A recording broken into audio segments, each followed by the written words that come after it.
আজি আমি Tesla coil ব্যবহাৰ কৰি কিনে ইলেক্ট্ৰিকেল এনাৰ্জি কেনেকৈ ট্ৰান্সমিশন কৰিব পাৰো এইটো আমি প্ৰেক্টিকেল কৰি চাম।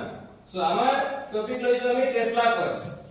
আমি ব্ল্যাকবোর্ড এম লিখিছো যে to demonstrate the wireless transmission of electrical energy, মানে ইলেক্ট্রিক্যাল এনার্জি কি কৰিম ট্ৰান্সমিশন কৰিম ওয়্যাৰলেস কৰি using Tesla coil and observe the glow of LED near the coil without direct contact।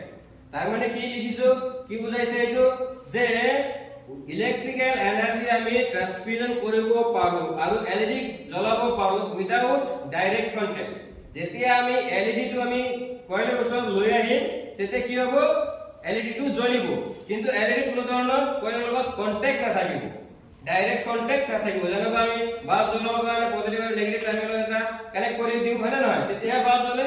কিন্তু টেসলা কয়েলৰ মতে কৈছে যে ডাইৰেক্ট কন্টাক্ট নকৰাকৈ ইলেক্ট্ৰিকেল এনাৰ্জি ট্ৰান্সফাৰ কৰিম। বাল্ব কেতিয়া জ্বলিব যেতিয়া ইলেক্ট্ৰিকেল এনাৰ্জি এটা আহিব হয় না, বাল্ব ইলেক্ট্ৰিকেল এনাৰ্জিটো লাইট এনাৰ্জিলৈকে কনভাৰ্ট কৰে হয় না নহয়, ইলেক্ট্ৰিকেল এনাৰ্জি কনভাৰ্ট কৰে লাইট এনাৰ্জিলৈকে বাল্বে।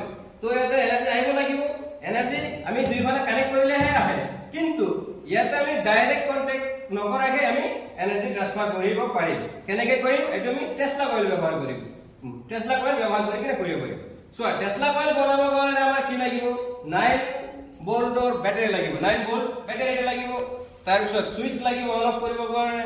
তাৰ পিছত ইয়াতে মানে কানেকচন চেক আউট কৰিবৰ কাৰণে LED সৰুতে LED লৈছো। এটা আমাৰ 22K ৰেজিস্ট্যান্স আছে, ট্ৰানজিস্টৰ আছে আৰু কয়েল আছে, ঠিক আছে। এটো যেহেতু ৰেডিমেড কানেকশন দেয়া আছে অলৰেডি, আমি ইয়াতে ব্যাটাৰিটো কানেক্ট কৰিম। চোৱা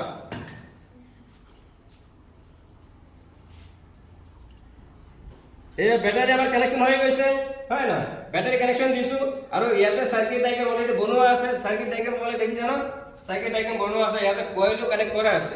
সো এটা আমি নেক্সট কি কৰিম, আমি এই ইয়াতে সুইচ আছে অলপ এটো অন কৰিম। অন কৰাৰ লগে লগে LED গ্লো কৰিছে, এই LED